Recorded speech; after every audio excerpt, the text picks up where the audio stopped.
ಬ್ರಹ್ಮಪುರ ಬಡಾವಣೆಯ ಗಂಗಾನಗರದಲ್ಲಿ ಶ್ರೀ ಶರಣಪಾಲಿ ಎಂಬ ನೂತನ ಕ್ಲಿನಿಕ್ ಉದ್ಘಾಟನೆ ಮಾಡಲಾಯಿತು. ಸಮಾರಂಭದಲ್ಲಿ ಭಾಗಿಯಾದ ಕಲಬುರಗಿ ನಗರ ಪೊಲೀಸ್ ಆಯುಕ್ತರಾದ ಆರ್ ಚೇತನ್ ಅವರು ರಿಬ್ಬನ್ ಕತ್ತರಿಸುವ ಮೂಲಕ ಉದ್ಘಾಟಿಸಿದರು. ನಗರದ ಬ್ರಹ್ಮಪುರ ಬಡಾವಣೆಯ ಗಂಗಾನಗರದಲ್ಲಿ ಡಾಕ್ಟರ್ ಸವಿತಾ ದೇಗಾಂವ್ ಅವರ ಮಾಲೀಕತ್ವದಲ್ಲಿ ನೂತನ ಕ್ಲಿನಿಕ್ ಆರಂಭವಾಗಿದ್ದು, ನಗರ ಪೊಲೀಸ್ ಆಯುಕ್ತ ಆರ್ ಚೇತನ್ ಅವರು ರಿಬ್ಬನ್ ಕತ್ತರಿಸಿ ಉದ್ಘಾಟಿಸಿದರು.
ಸಮಾರಂಭದಲ್ಲಿ ಭಾಗಿಯಾದ ರಾವೂರು ಸಂಸ್ಥಾನ ಮಠದ ಸಿದ್ದಲಿಂಗ ಮಹಾಸ್ವಾಮಿಗಳು ಮಾತನಾಡಿ, ವೈದ್ಯರನ್ನು ದೇವರಿಗೆ ಹೋಲಿಸಲಾಗುತ್ತದೆ. ಅಂತಹ ಶ್ರೇಷ್ಠ ವೃತ್ತಿಯನ್ನು ಆಯ್ದುಕೊಂಡಿರುವ ಡಾಕ್ಟರ್ ಸವಿತಾ ದೇಗಾಂವ್ ಅವರಿಗೆ ಶುಭವಾಗಲಿ ಎಂದು ಶುಭ ಹಾರೈಸಿದರು. ನಮ್ಮ ಕಲಬುರಗಿ ನಗರದಲ್ಲಿ ಗಂಗಾನಗರದಲ್ಲಿ ನೂತನವಾಗಿ ಆರಂಭವಾಗುತ್ತಿರುವಂತಹ ಶ್ರೀ ಶರಣ ಕ್ಲಿನಿಕ್ ಅನ್ನುವಂತಹ ಒಂದು ದವಾಖಾನೆ ಆಸ್ಪತ್ರೆ ನಮ್ಮ ರಾಜು ದೇಗಾಂವ್ ಅವರು ಅವರ ಶ್ರೀಮತಿಯಾಗಿರುವಂತಹ ನಮ್ಮ ಸವಿತಾ ದೇಗಾಂವ್ ಅವರು ಅವರ ನೇತೃತ್ವದಲ್ಲಿ ಈ ಒಂದು ಆಸ್ಪತ್ರೆ ಇವತ್ತು ಉದ್ಘಾಟನೆ ಕಾರ್ಯಕ್ರಮ ಅತ್ಯಂತ ಅರ್ಥಪೂರ್ಣವಾಗಿ ನಡೆಯಿತು.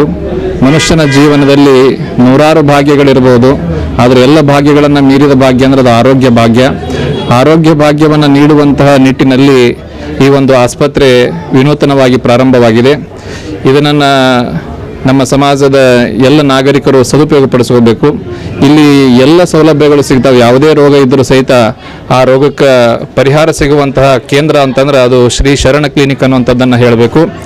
ಈ ಒಂದು ನಮ್ಮ ರಾಜು ದೇಗಾಂವ್ ಅವರು ಮತ್ತು ಸವಿತಾ ದೇಗಾಂವ್ ಅವರು ಈ ಭಾಗದ ಗಂಗಾನಗರದ ಮತ್ತು ಸುತ್ತಮುತ್ತಲಿನ ಭಾಗದ ಎಲ್ಲ ನಾಗರಿಕರಿಗೆ ಅನುಕೂಲ ಆಗಲಿ ಅಂತಂದು ಈ ಒಂದು ಕ್ಲಿನಿಕನ್ನು ಆರಂಭ ಮಾಡಿದ್ದಾರೆ. ಗುರುಗಳ ಆಶೀರ್ವಾದ ಮತ್ತು ದೇವರ ಆಶೀರ್ವಾದದಿಂದ ಮತ್ತು ಜನಗಳ ಸಹಕಾರದಿಂದ ಈ ಆಸ್ಪತ್ರೆ ಈ ನಾಡಿನ ಎಲ್ಲರಿಗೂ ಆರೋಗ್ಯವನ್ನು ನೀಡುವಂತಾಗಲಿ ಅಂತಂದು ಶುಭ ಹಾರೈಸ್ತೀನಿ.